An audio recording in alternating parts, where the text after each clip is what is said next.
Hello, everyone. Welcome to Achieving Success with LeeAnne. I am your host, LeeAnne. Each week, we will discuss the roadmap of achieving your personal and professional success. We will give you real-life stories on growing personally and professionally to achieve your life and career goals with the help of some top-notch guests. Today, we are speaking with LeeAnne Locken. LeeAnne was on the reality TV series, The Real Housewives of Dallas. LeeAnne was also a former Miss Arizona, 1989, and regularly appeared in the reality TV television series Big Rich Texas, as well as films such as My Best Friend is a Vampire, Sons of Thunder, Miss Congeniality, Walker, Texas Ranger, and more. LeeAnne has also published 2 books called What's Your Status? Finding Your Way to a More Positive Life, One Day at a Time, as well as the Color Me Crazy adult coloring book. LeeAnne is also a big philanthropist, giving her time to organizations such as Legacy Counseling, SPCA of Texas, the Fashionistas, AIDS Service Dallas, and the Design Industries Foundation Fighting AIDS. Hello, LeeAnne. It's fantastic having you on the show today. Thank you, Olivia. It's great to be here. To start off the show, can you tell me what success means and looks like to LeeAnne Locken? Well, when I was younger, what success looked like to me was, paying all my bills and having a little extra money to go, out on the town. I think as I've gotten older, I've realized that being successful, truly successful for me, is being at peace with where I am in life, being grateful and joyful every day, and then hopefully helping others find a way to become joyful and happy. And I think it's always been about looking in for me and not looking out. And I think as you get older, you care less what the outward thinks and more what the inward thinks.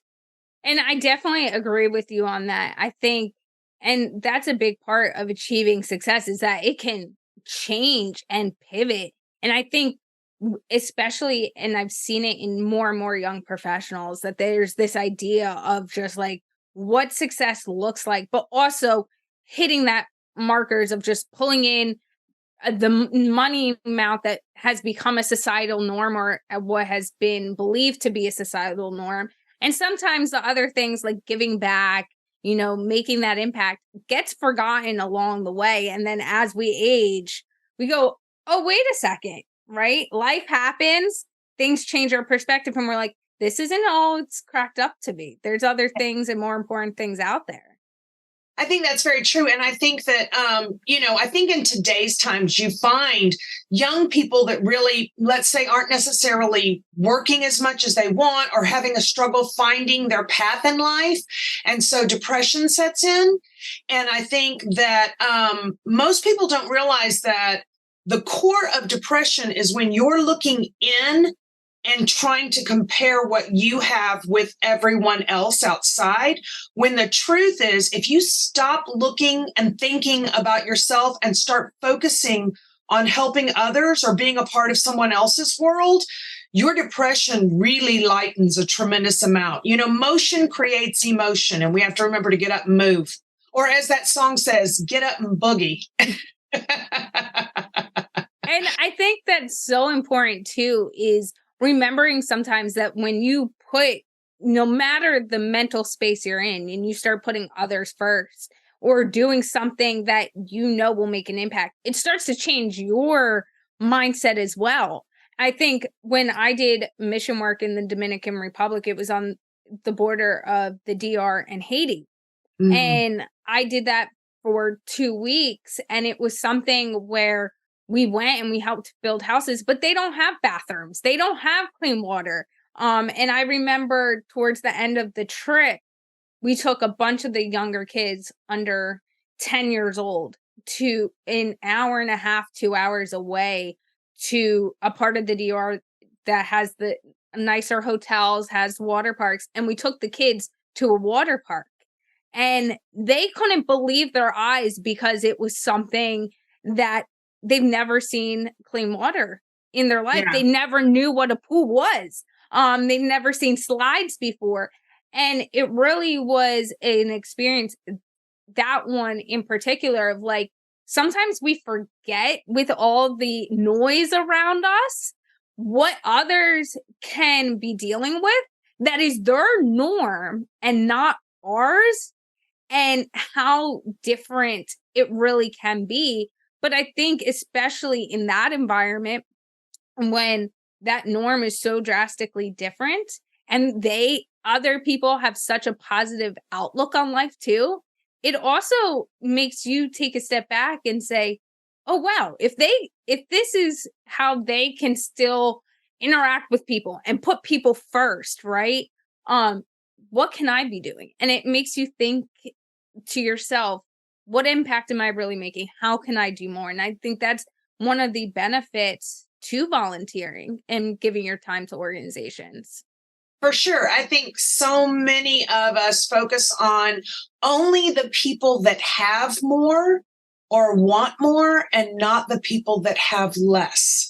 And I think sometimes when we turn our focus again away from ourselves, but maybe somebody that has less, and you try to open their perspective, your you can't your our perspectives are based on our past experiences. So if you have someone who has no experience, like these children in Haiti, I've traveled through Haiti when I very young. I was shooting Sports Illustrated swimwear, and I remember driving through some of the poorest parts of Haiti and thinking, these people have no other perspective of what life is really like other than living on the streets. I mean, they told us back then women get pregnant from multiple different men and they have no idea how they get pregnant. And I thought, it's really education, compassion, communication. And it's easy to find people that have more than you, but I think sometimes we need to focus on people that have less than us. And I love what you said there, is we tend to look up and see what Mhm. others have instead of looking down and saying, wow, there is that gap. Because that gap, what sometimes people forget too is, especially with social media Oh, today, right? And you just said it all in your voice right there. Like, everyone sees, as I call it, those A-list moments. the highlight reel. Yes, exactly, that highlight reel, and they forget that even in those highlight reels, there can be so many different things going on behind the scenes that some individuals won't even bring up in their life and make public, Right. especially someone who's at your caliber, who's in the public eye, that can be scrutinized one way or the other. And we forget that no matter the person, at the end of the day, they are just a person. That is the most important thing. And I think a lot of people forget that. I just spoke yesterday about how to be a better ally for the LGBTQ community. And one of the things I said was, at the end of the day, no matter the argument, we are all human. And that is the basis of what we should form every relationship off of. The emotions that you have and the feelings that you have, another person has too. And so I think it's that old saying, treat others as you would treat yourself. And sometimes it is so easy to forget that. And until you get it done to you, you know? Mhm. And I think that is so true within itself, is sometimes you get that case of, you're not giving yourself the grace. Yeah. You're too hard on yourselves. But then you also have gone through, or might have not gone through, an experience yet, and you're so quick to look at someone else and judge someone else.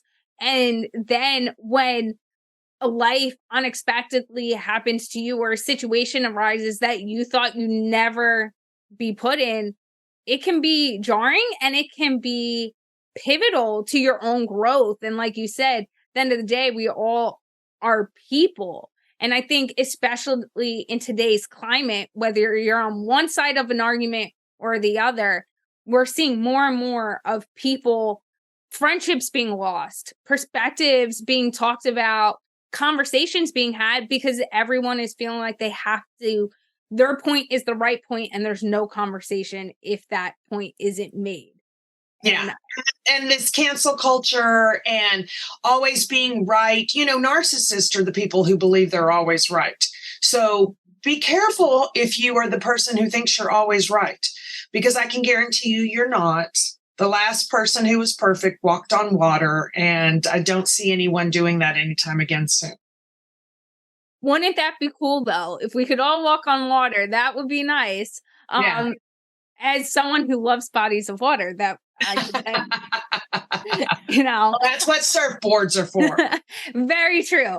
And that's the cool thing. I think, especially in today's age, with so many different things changing and people bringing different perspectives to the table, when we sit down and really listen, it gives the opportunity for new ideas, new things. Like, think about 40, 50 years ago with some of the technology on boats that are now out there, or things you could be experiencing in life in general. It's so different. And it all started with an idea, right? You look at Disney World and Mickey Mouse, and Walt Disney always said it started with a mouse. It started with an idea. And recently, they hit their 100-year anniversary. So they did in the major cities a tour. And one thing I didn't even realize, and I go to Disney a lot, so I am a pretty big expert in it. But he actually was under contract with someone else when he made his first drawing. And when he wanted to grow it, they wouldn't let him grow it. And so he had to change the drawing a little, and that's how he created Mickey Mouse. Yeah. And if it wasn't for that moment in time where they were like, no, there's nothing you could do, and he took his own power back, we might not have Walt Disney World now. I agree. And I think people forget their own power, but sometimes I think people need to realize that power also isn't aggressive or loud. Sometimes power can be being still, quiet, and listening. And I think that's so important too, is understanding that some words, right, whether depending on the environment they're used at, power can be so impactful. It could be doing things like you've done with all the nonprofits, and that is having your power and using your power to make a difference, where it doesn't need to be negatively condoned in environments. But sometimes when you think of that word based on how it's been used so many times, you automatically think negatively, where in reality, it can be so powerful. Yeah. I will say sorry about my doggies. I will say that I think so many of us today use our voice to correct others, to prove how smart we are, or how, not just smart, but smarter than, like better than. And I think if you feel the need to feel better than anyone, that's a problem that you might want to look at in you, because people who spend their lives correcting other people are genuinely very unhappy people, because they're not spending any time correcting or growing or learning about themselves.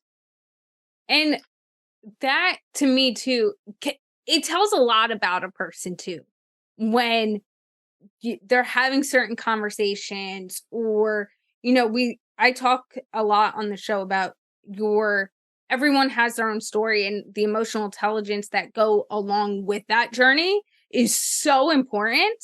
And like you said, sometimes when you need to be the loudest voice in the room, there can be other things stemming from that. And that can be whether it's not feeling comfortable or not feeling validated. So you need to use your voice stronger to feel like you're heard, to, you just don't agree and you feel like you have to be louder to do that. But for you, and you had a unique journey to where you are today, and your mindset. And I think, sometimes, as I said, it's the journey that makes us. And it's sometimes those things that in the moment seem very normal. And then you look back and go, that experience was anything but, right? Yeah. So you grow up in the Carnival circuit, and looking back on what was that like, and how do you think it played a role in how you perceive situations or individuals and those experiences in your life? Yeah. Well, and I will say that growing up on the Carnival circuit as a child, once again, your past experiences create your perspective. So because I was 3 and 4 and 5 years old, I had no past experiences. So to me, everybody grew up on a carnival. This is what life is like. You go spend your summers with your mom making money and, building game shows and then traveling to the next city and, tear it down and build it and tear it down and build it. And I didn't know any different until I came home and would start sharing my stories at school. And then people would, make fun of me and call me circus freak and all that. So I think that when you're a child going through things, and honestly, I will also say this, experiencing trauma as a child, children are so much more resilient because they don't know any better. Our lack of information, our lack of education allows us to expand and contract as a child, whereas as an adult, when we know something's wrong, we don't get that potential. We just get the pain. So growing up with complex or compounded, PTSD, I just had a different perspective. I think a lot on this show, a lot of the times, I think the girls were like, you always think the worst. Well, when you grow up as a child, planning for the worst because every day of your life is survival, that is automatically your physical and neural pathway to living day by day.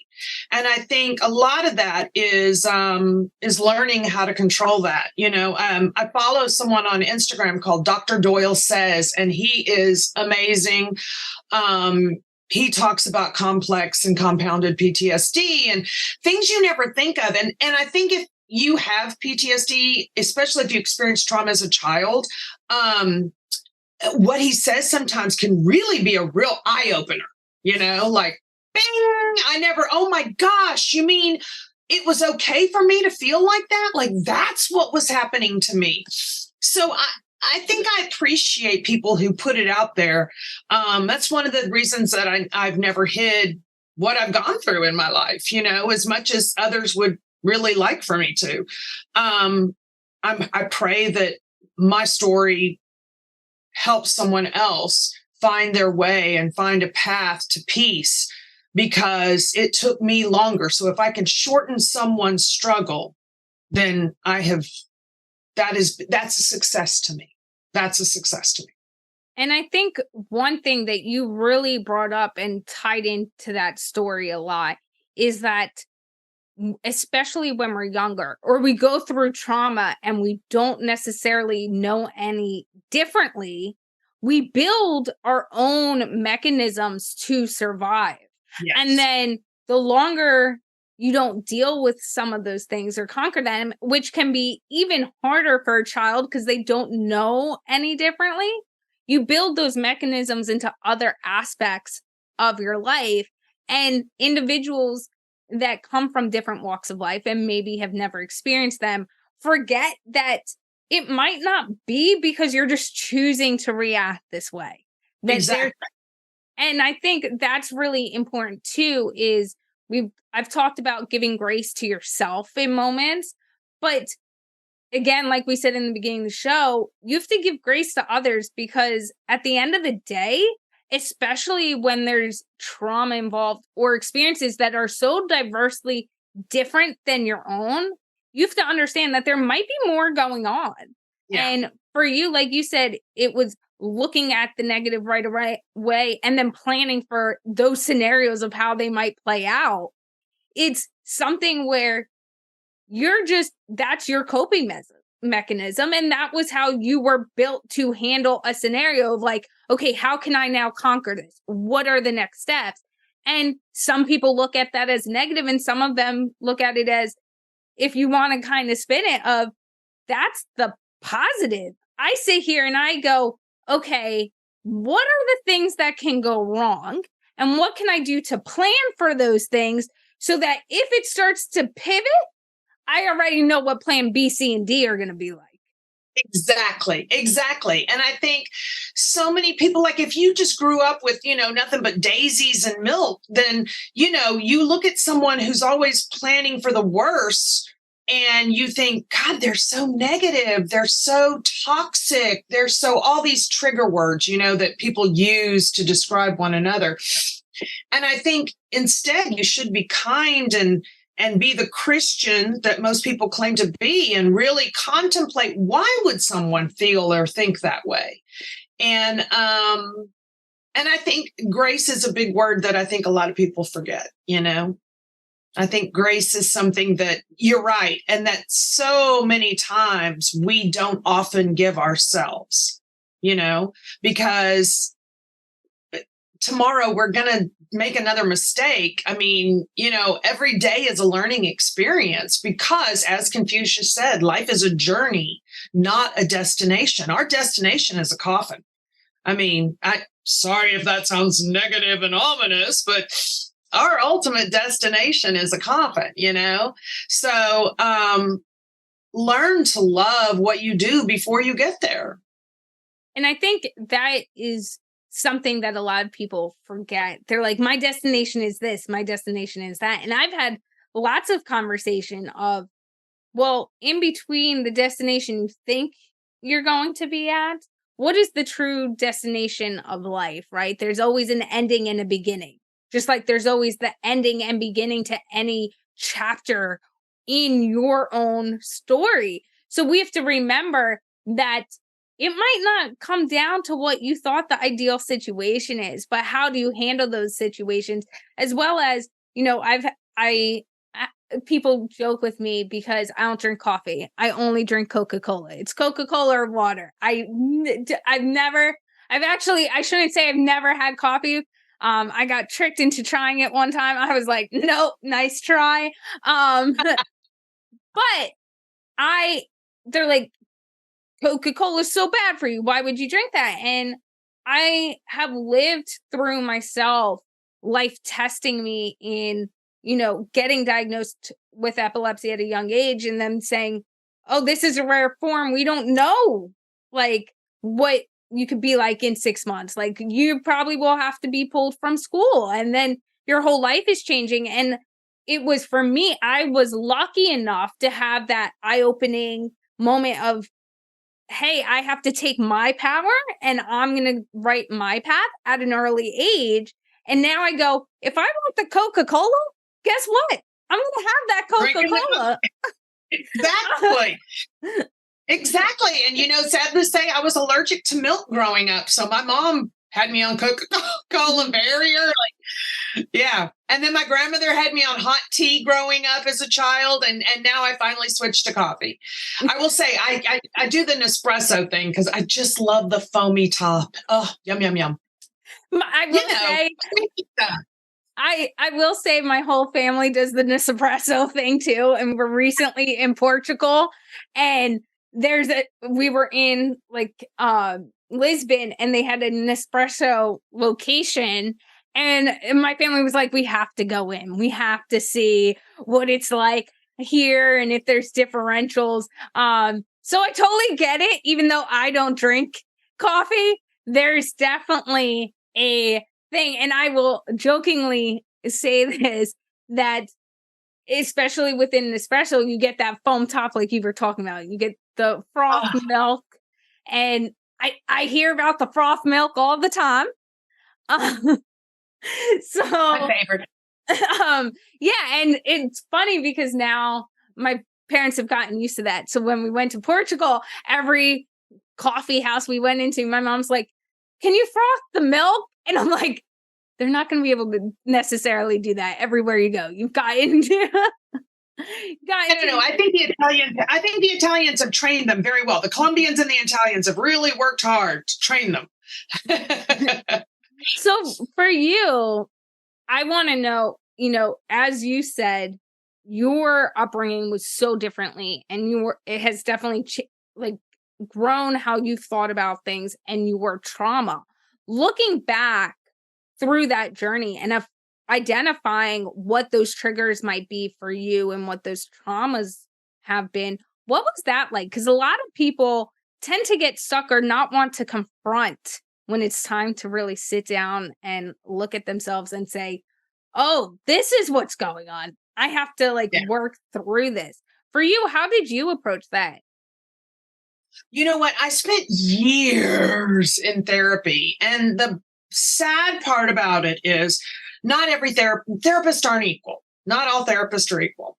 And it wasn't until my last therapist that I really did some amazing work and really understood my brain and what was going on inside of it and the different levels of LeeAnne that I had and that I was allowing to run my life. Like if someone would confront me, then I would let the little LeeAnne take over, and she would just slaughter people. I mean, she did not care. She was just like cut them off at the ankles and watch them, crawl away bleeding. And, and then so during my therapy with her, I would have to address her and be like, I can't thank you enough for helping me survive as a child. You are the reason that we are now a 56-year-old adult, because you gave up your childhood to be a protector, and I love you for that. But I'm 56 now, and I think it's okay for you to sit down and take a break. Go back to coloring, let yourself be, let me take care of us now. And I think once I learned to start doing that and dealing with the different levels of where I was in life, when a trigger sets you, you have to remember, don't let the auto response come out, take a breath, and really remember to be like, okay, you know what? I get it. You want me upset. You want me to react. And I don't want to react. I don't want to be a part of the drama. I don't want to be pulled into the triangle. I just really want to be left as a spectator and have my own opinions. And if you choose to live in that drama triangle, God bless you, because that's sheer hell to run from persecutor to rescuer to victim. And it's like baseball. Just hit all the bases and keep going, because you never end. And once I chose to step away from the drama, it was like clarity and not just clarity, but like quiet. Mm-hmm. Like there was so much quiet, and that allowed me to think so much clearly, because the truth is, people who want you to stay in the drama don't want you to think. They just want your reaction. They don't want they want so much noise going on that you don't have a choice but to blow up. And I think when you step away from that drama and you realize that you don't even have to interact, okay, you want to be crazy, go be crazy on your own. That's your thing. Go. That is some serious clarity and some serious, eye-opening, awesome feeling of adulthood. And I think that's the power of adulthood right there, is especially when we're younger, we don't necessarily know how to walk away. And if there's no one leading by example, especially if you're in a situation where it might be a group of young girls, right? And you're all talking and there's no adults around, you don't know how to just get up and walk away. So you are a part of that. But as an adult, you have the power say, I don't have to be in this situation. I don't have to listen to you. Who gave you the power? And I think that's part of the power of your own voice, is saying, no, that's not what it has to be done. And I don't have to be a part of this. And for you, well, I think as a child, you don't even know you can walk away. You don't know that's a choice, because you don't know all your choices. Unless someone tells you, next time just walk away. Mm-hmm. It's like how they tell you, boys who like you pick on you. And I'm like, well, that doesn't make any sense, But I mean, until someone tells you, you don't know. You're like, they hate me. Why do they hate me? And it's so funny you bring that up in that example, because in especially today's environment of ghosting, whether that be in a professional email, texting with friends, or with someone you're dating, whether that's a woman or a male, and then all of a sudden you're not hearing back, people, your mind goes, oh, they're just like playing hard to get, or they're just, you want to give that person the excuses. When in reality, if we're being completely transparent about the situation, in my opinion, all that ends up doing is showing you from the jump that they don't actually have the respect for you. And they're not, it's them over you, but it's also the fact that they find it easier to ghost you and not have a conversation than owning up to maybe their role in it, and also owning up to having a difficult conversation. And I think part of that mentality of, I'm just going to give the person the benefit of the doubt, or I'm then going to turn around and chase them no matter the environment, is because we've grown up with, well, they're just acting like that and it's okay, they like you, or that's okay. And then as we get older, we've become into the environment where you've now made it okay. And it takes a while. Especially women. I think women are trained to be like, he's a man, give him a break. You know what? They're not giving you any breaks. So if someone disrespects you by ghosting you, I think you need to realize that that's probably going to be the MO for all difficult conversations going forward. And you need to decide, is that really how you want to communicate, or the way you want to communicate with someone you're in a relationship with?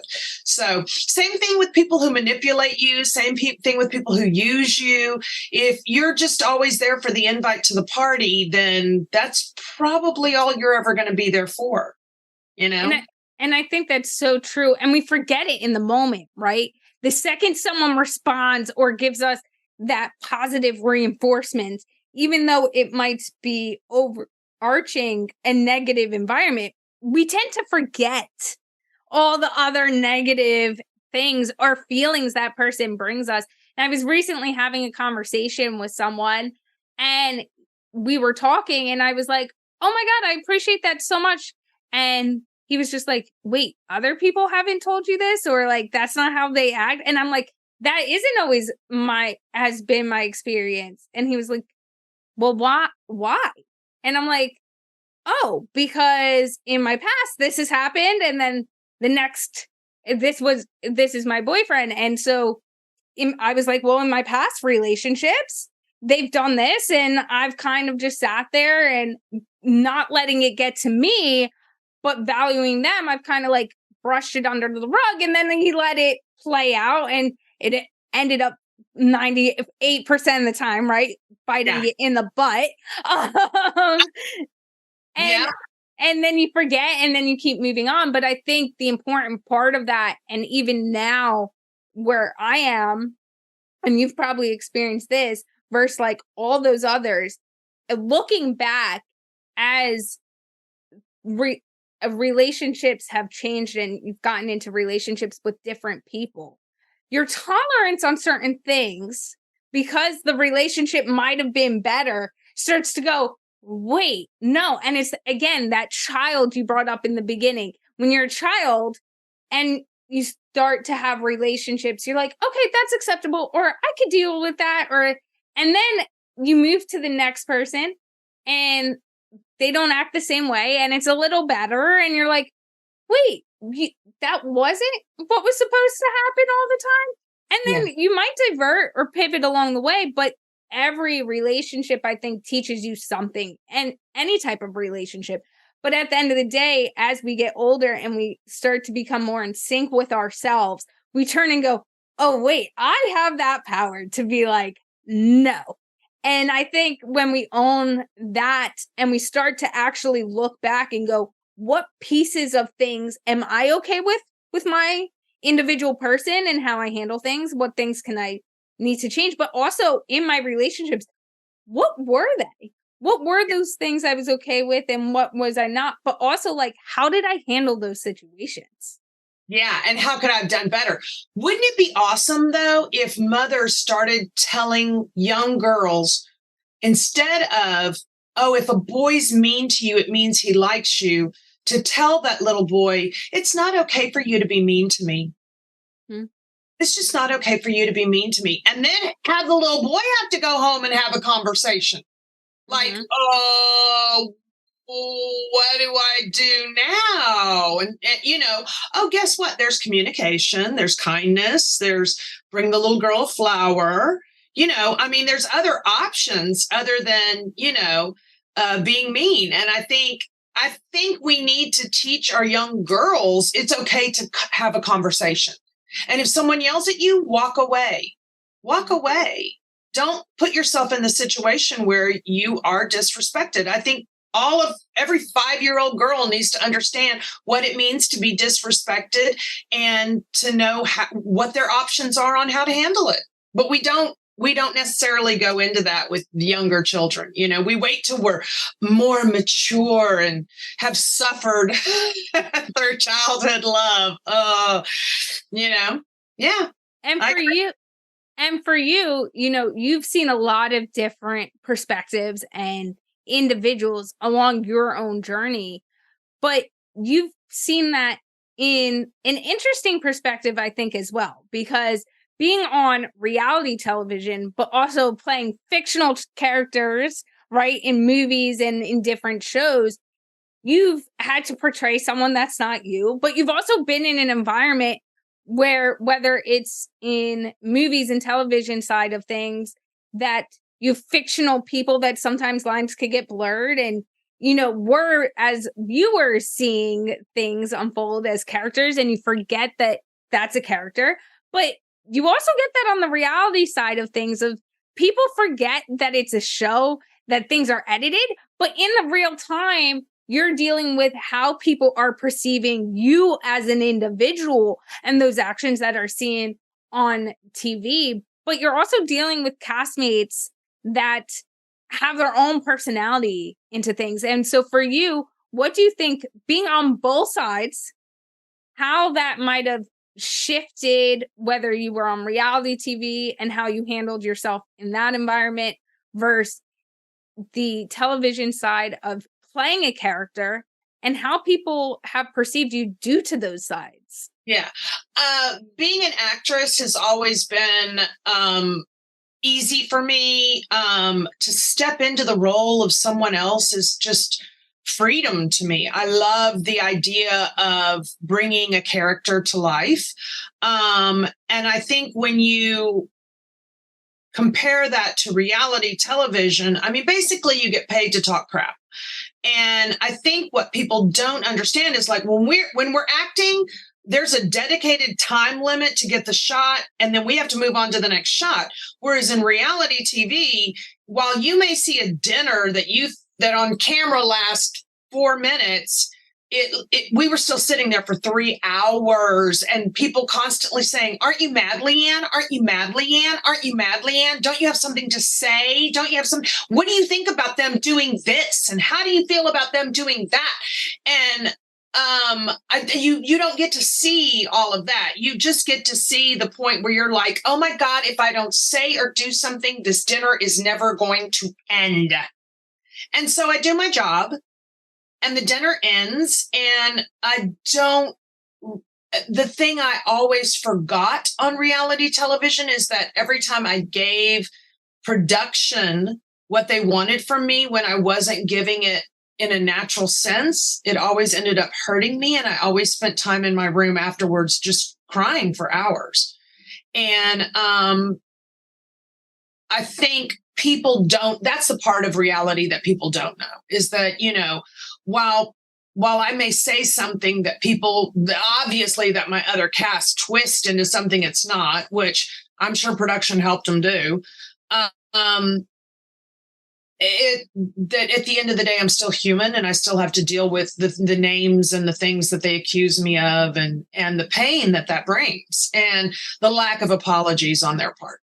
And I think you brought up a very good point there as well, though, that I think a lot of times gets missed within reality TV is that in any situation, right? We're going to take it back to someone who's not on television. You're sitting in a room and you've now had an argument, or someone's trying to get a reaction out of you. And you could be the best person in the world and the least argumentative. And you're just sitting there and someone keeps saying things to you and won't move out of your personal space or won't get out of your environment. Even if you try to walk away, they follow you, right? We all see that sometimes in work environments, in personal lives. And you get to a point where no matter what strategies you have in your toolbox to work past that and see past that and keep your cool, every person gets to a breaking point. And what gets forgotten at times is like, sometimes you're seeing that breaking point. You're not seeing everything that's led into that. Yeah, you're not seeing the person constantly saying, listen, I don't think that's kind. I don't think that's nice. That's not what happened. I think you're thinking of something different. I mean, you're right. That is in our toolbox to de-escalate a situation.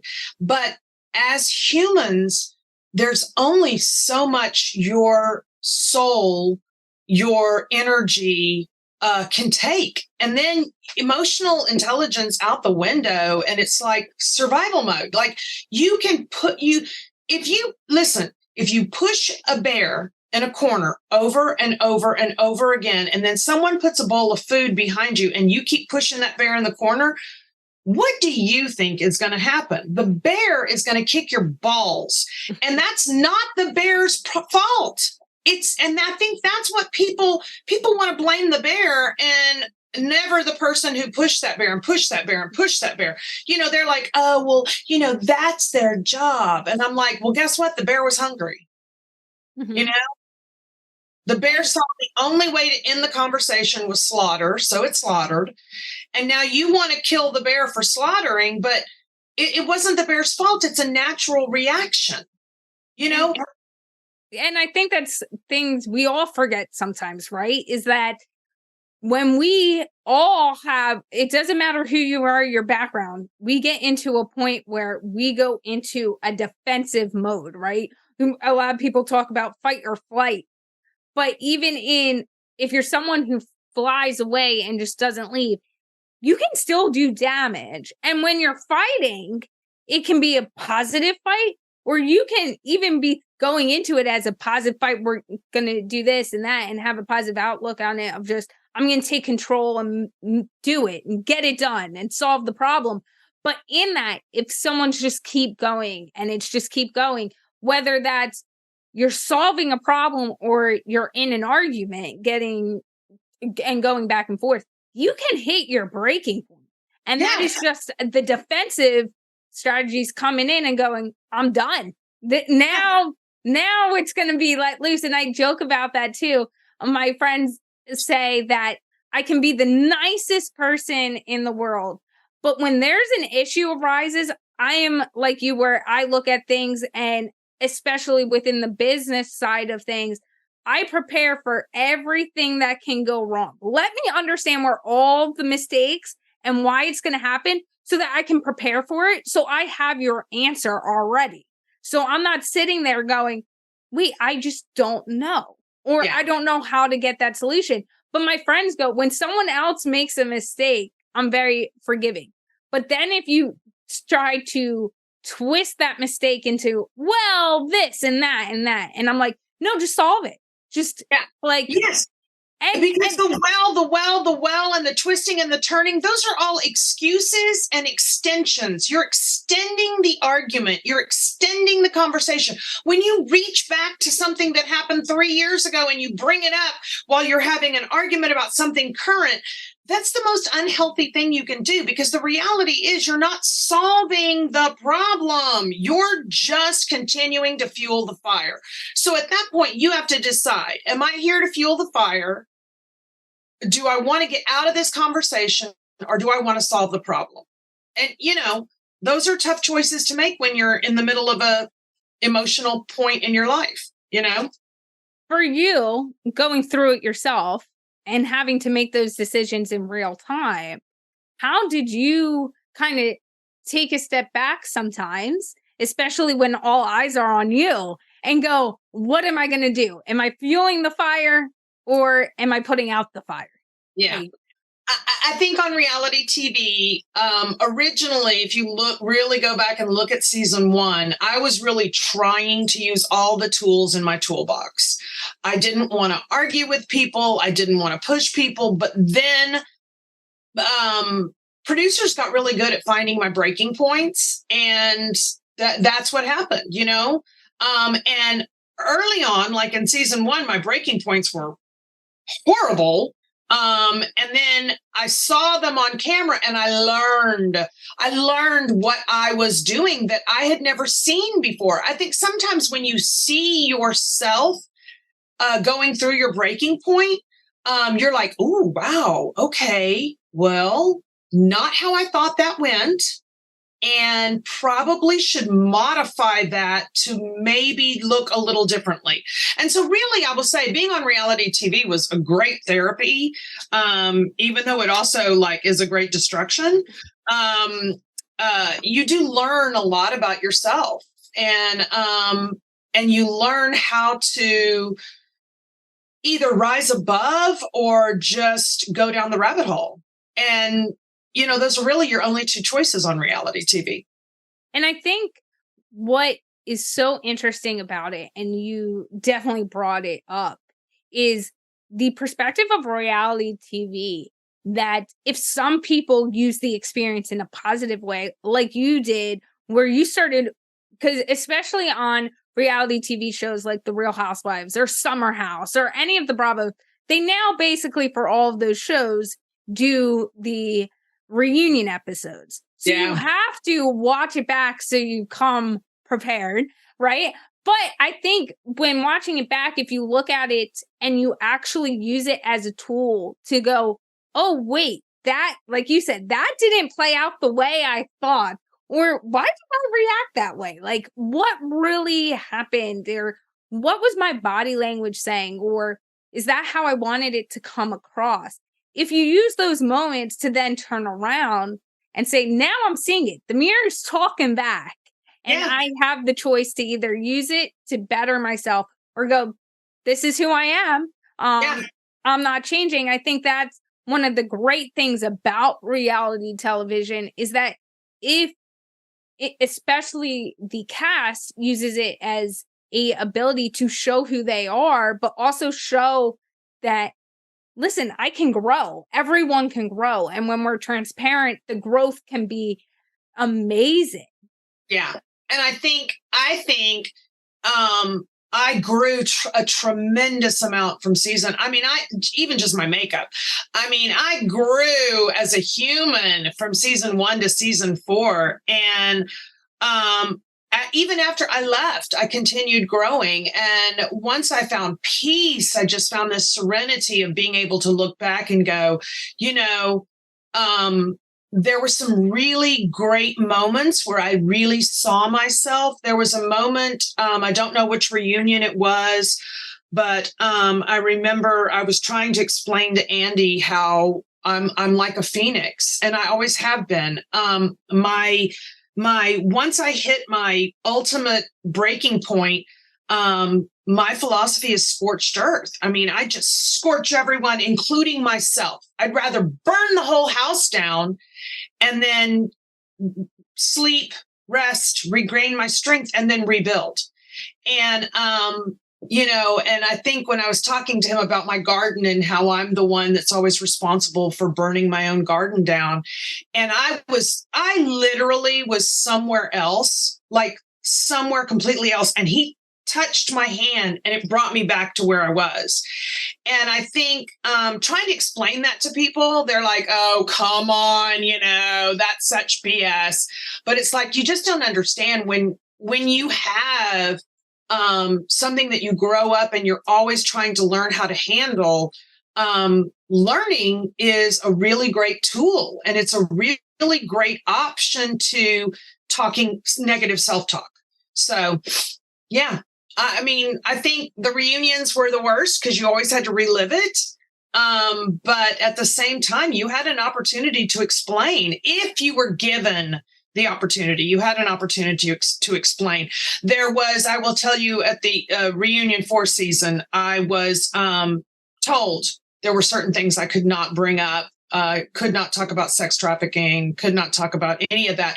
And those things were genuine, deep, hard triggers for me that I have not been able to work through, and that, so for me, trying to explain my actions without being able to use those things, there was you're asking for the impossible. I mean, you're asking, how does A get to Z without the letters in between? Okay, well, no one can do that, Yeah. And I think for you and for anyone who's listening or going through things, you have to be in an environment when talking about something that you feel safe enough, but also gives you the ability to fully tell your truth, right? There's a difference besides telling your truth and sharing the whole truth.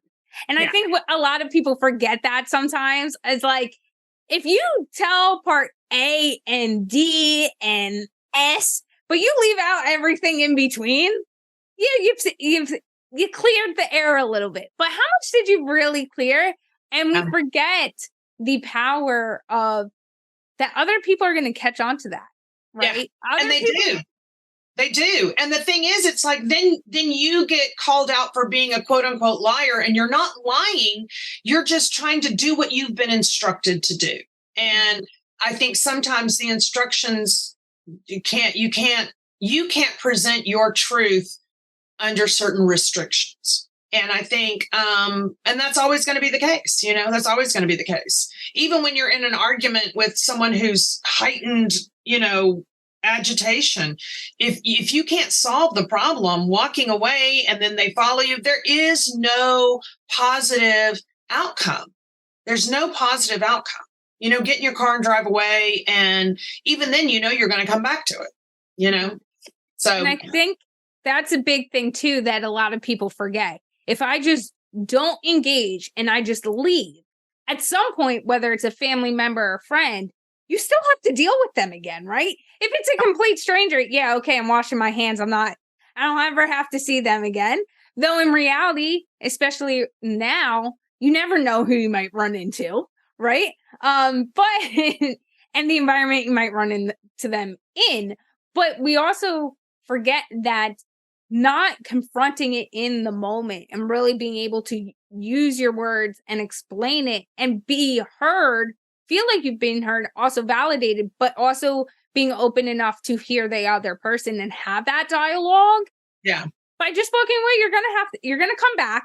There's going to be awkwardness. There's going to be uncomfortableness. There's going to be that level of like, what's the path forward? And also like, you still got to deal with it. Yeah. And you always do. And I think there are people that they think, oh, I'll just change my scenario. I'll change my location and that'll solve the problem. The problem is the problem. And it's not about, going to another state or another country. The problem is going to go with you. Maybe not all of the agitation that's around you, but when you come back, the problem is still there. It still exists. And solving it and finding a communication way to solve it is really the only way to find peace. So, LeeAnne, for you being through the many different experiences, whether it was the circus circuit, whether it was being Miss Arizona and going through that process, to writing a book and being on television and being a philanthropist, if you could look back, you brought up that child and what you said to her earlier, but if you can look back and give not only yourself, but other individuals going through situations, what advice would you give? There's so much advice. I mean, people say, what's the one piece of advice? Oh my God, I wish there was one. I mean, the magical piece of advice, there isn't any one piece. I would say things that I still struggle with: believe in yourself, have faith in God, That one I don't really struggle with, but I mean, believe in yourself, believe in your power. You are good enough. You are worthy. You know, you don't have to solve the world's problems. Sometimes you don't even have to solve your own. Asking for help is not a weakness. What people think of you is not the truth. It's their truth. You know, other people's truth is not your truth. It's their perspective of you, and perspectives change by the person. So find people whose perspective of you can understand and can understand all that you encompass, and make those your lifelong friends. You know, because then they understand all of you and they're not just giving you the quick surface answer. That's one of the things I will tell you, that people who survive complex PTSD, and I say this all the time, they're like, oh, I've met you a million times. And I'm like, I'm really sorry. Here's my personality. We can have a surface conversation and I won't remember your first or last name, because this is boring to me. And I'm not saying that that person is boring. I'm saying there's a flatness of this that doesn't get my full engagement. Whereas if we do a deep dive, if you share something with me that is intimate, and we have a discussion about it, I'll never forget you. I'll never forget who you are. I'm not good with surface people. I like to see the world that lies below the surface, because that's where we drown. And that's where we survive. And that's where we choose to swim to the top or drown. Carly Emberlin, my beagle, is just off the chain. She has her own voice. And I think right there in it, it's so powerful to also understand that we are always learning our tools. And you said it when you started answering that question of, there isn't just one piece of advice, and the advice we get can change and grow. And, you know, back to your last point there about the surface level conversations, I'm like, I can have a surface level conversation with anyone. With anyone. If you want to build a relationship and really engage and understand someone, you have to dive deeper. And I think that's a big thing we have to instill, not just in ourselves, but with and hold accountable to the people around us, of like, we need that deeper conversation. We need that understanding. We need to understand each other and that's where we find connection. And if you don't connect with people, then you're just ships passing in the night. And the reality is, there are people who want to connect with you, and there are people who don't. There are people who are scared of you, and it's not your job to make others feel comfortable. It's their job to learn how to feel comfortable. You know? I love that. Well, thank you, LeeAnne Locken, for all of your insight today.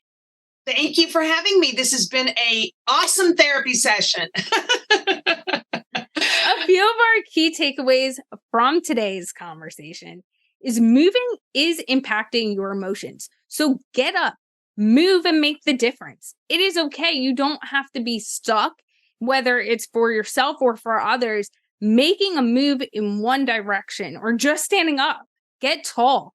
You are pulling your emotions and you are changing them, as well as remember your own power. And there can be power in silence. Words like power do not always have to have a negative connotation to it. So what is the connotation you want the word power to mean to yourself?